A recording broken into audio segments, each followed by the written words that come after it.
جو اللہ کی طرف بلاتا ہے اللہ اسے کبھی تنہا نہیں چھوڑتا۔ نیکی سنانے والا جب تک سناتا رہے اور نیکی سننے والا جب تک سنتا رہے اللہ کی رحمت کے سائے میں رہتا ہے۔ تو آئیے اللہ کی رحمت کے سائے میں چلتے ہیں۔ اگر سننے کے بعد دل کو سکون ملے تو نیکی کو مت روکیں، آگے بڑھائیں، شیئر کریں۔ کیا پتہ آپ کا ایک کلک کسی کی زندگی بدل دے اور آپ کی اور میری نجات کا ذریعہ بن جائے۔ بسم اللہ الرحمن الرحیم۔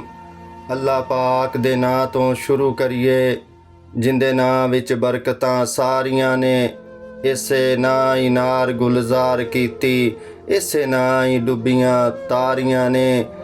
اللہم صلی وسلم علی نبینا محمد وعلی آلہ و اصحابہ و اولیاء ملتہ اجمعین۔ سائیں فرما دے نے بیلیا حضرت عمر فاروق رضی اللہ تعالی عنہ اور آقا امام حسین رضی اللہ تعالی عنہ، انہاں دا آپس دے اندر بڑا ہی پیار سی۔ جدوں بھی ملدے سب تو پہلے سلام دے اندر پہل حضرت عمر رضی اللہ تعالی عنہ کر دے۔ جویں اسی ایک دوسرے نو ملنے ہاں، کدی کوئی پہل کر دیندا کدی کوئی پہل کر دیندا، لیکن جدوں بھی آقا حسین علیہ السلام اور حضرت عمر فاروق رضی اللہ تعالیٰ عنہ کٹھے ہوئے نے، سب تو پہل جڑی پہلے ہوئی ہے وہ حضرت عمر فاروق رضی اللہ تعالیٰ عنہ نے کیتی۔ آقا حسین رضی اللہ تعالیٰ عنہ دے دل دے اندر تجسس سی کہ ہر واری حضرت عمر فاروق رضی اللہ تعالیٰ عنہ مینوں سلام بلا دے نے، کیوں نہ ہوئے میں بھی کدی پہل کراں۔ سبحان اللہ، گل بڑے دھیان نال سنیا جے، مزہ نہ آوے تے پھر گل کریا جی۔ آقا حسین رضی اللہ تعالیٰ عنہ فرما دے نے کہ میرے دل دے اندر ایک خیال ہے کہ میں بھی پہل کرنی ہے، کدا میں بھی تا پہل کراں۔ ہر واری امیر المومنین پہل کردا ہے۔ ایک دن کی ہویا، موقع ملیا، ویکھیا امام حسین رضی اللہ تعالیٰ عنہ نے کہ امیر المومنین آ رہے بازار دے اندر۔ آپ جلدی جنہاں نو تسی پیلر کہندے جے، جنابے والا پیلر دی اوڑ دے اندر چھپ گئے، پیلر دے اولے ہو گیا، اولے لکڑاں دے پیلر سن، لکڑ دے پیلر دے اولے ہو گیا بھی ہن جڑا نا حضرت عمر فاروق رضی اللہ تعالیٰ عنہ ایتھے کول آون دے تے میں نکل کے فٹافٹ السلام علیکم ورحمۃ اللہ وبرکاتہ کہہ دیاں دا۔ لیکن ہویا کہ آپ چھپے ہوئے نے۔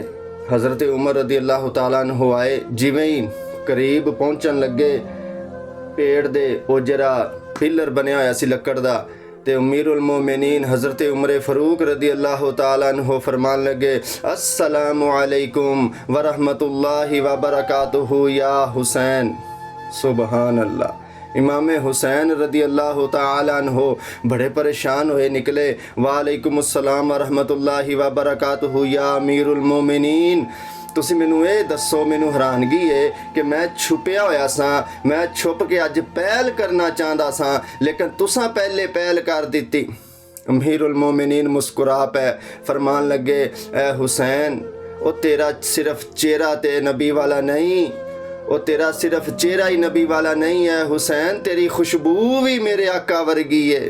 سبحان اللہ۔ ہے حسین، تیری جڑی خوشبو ہے نا وہ بھی امام الانبیاء دی خوشبو ورگی ہے، او مینوں تیری خوشبو ہی آ جاندی ہے دوروں، جویں اسی آقا نو خوشبو سونگ دے لب لینے ساں، عمر نو حسین تیری خوشبو آ جاندی ہے۔ سبحان اللہ۔ اے پیارے، ایک دن کی ہویا، حضرت عمر فاروق رضی اللہ تعالیٰ عنہ اندر دربار لا کے بیٹھے نے، سارے وزیر وزراء دوسرے ملک دے لوگ آئے نے، مشورہ تے مشاورت چل رہی ہے، اجلاس چل رہا ہے، تے آقا حسین رضی اللہ تعالی عنہ آئے۔ جدو دروازے دے کول آئے تے ویکھیا کہ حضرت عمر رضی اللہ تعالی عنہ دا بیٹا باہر بیٹھا ہوا ہے۔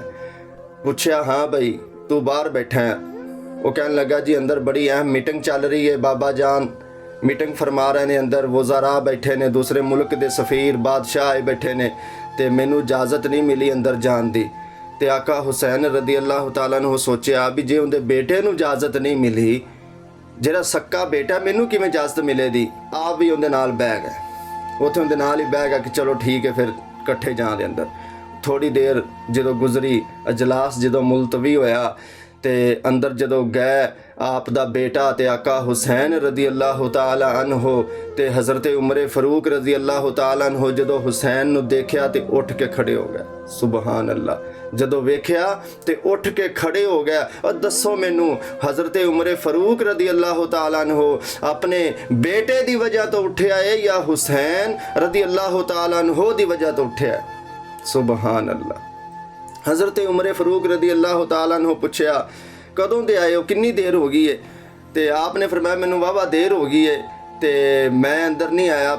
ਆਖਿਆ, ਕਿਉਂ ਅੰਦਰ ਨਹੀਂ ਆਏ ਤੁਸੀਂ? ਇਮਾਮ ਹੁਸੈਨ ਰਜ਼ੀ ਅੱਲਾਹੁ ਤਾਲਾ ਅਨਹੂ ਫਰਮਾਨ ਲੱਗੇ, ਜਦੋਂ ਮੈਂ ਆਇਆ ਵਾਂ ਦਰਵਾਜ਼ੇ ਦੇ ਅੰਦਰ, ਦਰਵਾਜ਼ੇ ਦੇ ਕੋਲ ਤੁਹਾਡਾ ਬੇਟਾ ਬੈਠਾ ਸੀ ਤੇ ਮੈਂ ਵੀ ਇਹਦੇ ਕੋਲ ਬਹਿ ਗਿਆ। ਜਦੋਂ ਇਹਨੂੰ ਇਜਾਜ਼ਤ ਨਹੀਂ ਮਿਲੀ ਤੇ ਮੈਨੂੰ ਕਿਵੇਂ ਇਜਾਜ਼ਤ ਮਿਲੇਗੀ? ਅਮੀਰੁਲ ਮੋਮਿਨੀਨ ਦੀ ਅੱਖਾਂ 'ਚੋਂ ਆਂਸੂ ਆ ਗਏ, ਰੋਣਾ ਸ਼ੁਰੂ ਕਰ ਦਿੱਤਾ। ਐ ਹੁਸੈਨ ਰਜ਼ੀ ਅੱਲਾਹੁ ਤਾਲਾ ਅਨਹੂ, ਉਹ ਮੇਰਾ ਬੇਟਾ ਏ, ਉਹਦਾ ਮੁਕਾਮ ਹੋਰ ਏ। ਐ ਜਿਹੜੀ ਮੈਂ ਗੱਦੀ ਤੇ ਬੈਠਾ, ਜਿਹੜੀ ਬਾਦਸ਼ਾਹੀ ਤੇ ਬੈਠਾ, ਇਹ ਤੇਰੇ ਘਰ ਦੀ ਤੇ ਮਲਕੀਅਤ ਹੈ। ਐ ਹੁਸੈਨ, ਉਮਰ ਉਹ ਏ ਕਿ ਜਿੰਦੇ ਕੋਲੋਂ ਚੰਦ ਬੱਕਰੀਆਂ ਨਹੀਂ ਸੀ ਸੰਭਾਲੀਆਂ ਜਾਂਦੀਆਂ, ਬੱਕਰੀਆਂ ਇੱਧਰ ਉੱਧਰ ਨੱਸ ਜਾਂਦੀਆਂ ਸੀ ਤੇ ਕਾਬੂ ਕਰਨੀਆਂ ਔਖੀਆਂ ਸੀ। ਅੱਜ ਅਗਰ 22 ਲੱਖ ਮੁਰੱਬਾ ਮੀਲ ਤੇ ਮੇਰਾ ਹੁਕਮ ਚੱਲ ਰਿਹਾ ਏ ਤੇ ਇਹ ਤੇਰੇ ਘਰ ਦੀ ਖਰਾਤ ਏ, ਤੇਰੇ ਨਾਨੇ ਦੀ ਖਰਾਤ ਏ, ਤੇਰੇ ਨਾਨੇ ਦਾ ਸਦਕਾ ਏ। ਐ ਹੁਸੈਨ, ਆਇੰਦਾ ਤੋਂ ਐਸੀ ਬਿਲਕੁਲ ਗਲਤੀ ਨਹੀਂ ਕਰਨੀ, ਤੁਹਾਡੇ ਵਾਸਤੇ ਦਰਵਾਜ਼ੇ ਖੁੱਲੇ ਨੇ, ਕੋਈ ਇਜਾਜ਼ਤ ਦੀ ਲੋੜ ਨਹੀਂ। ਸੁਬਹਾਨ ਅੱਲਾ। ਇਹ ਆ ਪਿਆਰ ਸਹਾਬਾ ਕਰਾਮ ਦਾ ਤੇ ਅਹਿਲੇ ਬੈਤ ਦਾ। ਦੁਆ ਏ ਅੱਲਾ ਸਾਨੂੰ ਵੀ ਜਿਵੇਂ ਹਜ਼ਰਤ ਉਮਰ ਫਾਰੂਕ ਰਜ਼ੀ ਅੱਲਾਹੁ ਤਾਲਾ ਅਨਹੂ ਆਕਾ ਹੁਸੈਨ ਰਜ਼ੀ ਅੱਲਾਹੁ ਤਾਲਾ ਅਨਹੂ ਦੇ ਨਾਲ ਮੁਹੱਬਤ ਫਰਮਾਉਂਦੇ ਨੇ, ਅਸਾਂ ਵੀ ਉਵੇਂ ਹੀ ਆਕਾ ਹੁਸੈਨ ਰਜ਼ੀ ਅੱਲਾਹੁ ਤਾਲਾ ਅਨਹੂ ਦੇ ਨਾਲ ਮੁਹੱਬਤ ਕਰੀਏ। ਯਾਦ ਰੱਖੋ, ਅਹਿਲੇ ਬੈਤ ਦੀ ਜਿਹੜੀ ਮੁਹੱਬਤ ਹੈ ਨਾ, ਇਹ ਦੁਨੀਆ ਵੀ ਸਵਾਰ ਦਿੰਦੀ ਹੈ, ਇਹ ਦੀਨ ਵੀ ਸਵਾਰ ਦਿੰਦੀ ਹੈ। ਓਏ ਇਹ ਦੀਨ ਤੇ ਦੁਨੀਆ ਹੀ ਨਹੀਂ, ਓਏ ਇਹ ਤੇਰੀ ਕਬਰ ਨੂੰ ਵੀ ਜੰਨਤ ਦੇ ਬਾਗਾਂ ਚੋਂ ਬਾਗ ਬਣਾ ਦਿੰਦੀ ਹੈ। ਓਏ ਤੇਰੀ ਇਹ ਆਖਰਤ ਵੀ ਸਵਾਰ ਦਿੰਦੀ ਹੈ। ਅਹਿਲੇ ਬੈਤ ਦੀ ਮੁਹੱਬਤ ਤੈਨੂੰ ਜਹੰਨਮ ਤੋਂ ਦੂਰ ਕਰਕੇ ਜੰਨਤ ਦੇ ਅੰਦਰ ਦਾਖਲ ਕਰ ਦਿੰਦੀ ਹੈ। ਸੁਬਹਾਨ ਅੱਲਾ। ਔਰ ਮੈਂ ਐਵੇਂ ਹੀ ਨਹੀਂ ਛੱਡੀ ਜਾ ਰਿਹਾ, ਇਮਾਮੁਲ ਅੰਬਿਆ ਦੀ ਹਦੀਸੇ ਪਾ ਕੇ ਕਿ ਜਿਹੜਾ ਅਹਿਲੇ ਬੈਤ ਦੀ ਮੁਹੱਬਤ ਦੇ ਅੰਦਰ ਮਰ ਗਿਆ ਉਹ ਸ਼ਹੀਦ ਹੈ। ਸੁਬਹਾਨ ਅੱਲਾ। ਉਹ ਜਿਹੜਾ ਅਹਿਲੇ ਬੈਤ ਦੀ ਮੁਹੱਬਤ ਦੇ ਅੰਦਰ ਦੁਨੀਆ ਤੋਂ ਟੁਰ ਜਾਵੇ ਉਹ ਸ਼ਹੀਦ ਹੈ, ਤੇ ਸ਼ਹੀਦ ਜ਼ਿੰਦਾ ਹੁੰਦਾ ਹੈ, ਸ਼ਹੀਦ ਜੰਨਤੀ ਹੁੰਦਾ ਹੈ।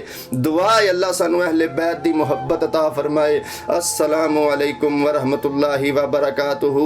वीडियो अच्छी लगे तो लाइक ज़रूर करिया जे, शेयर करो ताकि असी अहले मुहब्बत का पैगाम फैलाइए। जिन्नी दूर दूर लोगों के दिलों के अंदर तुसी फैलाओगे उन्नी वो मुहब्बत फरमानगे ते सदका जारी आए।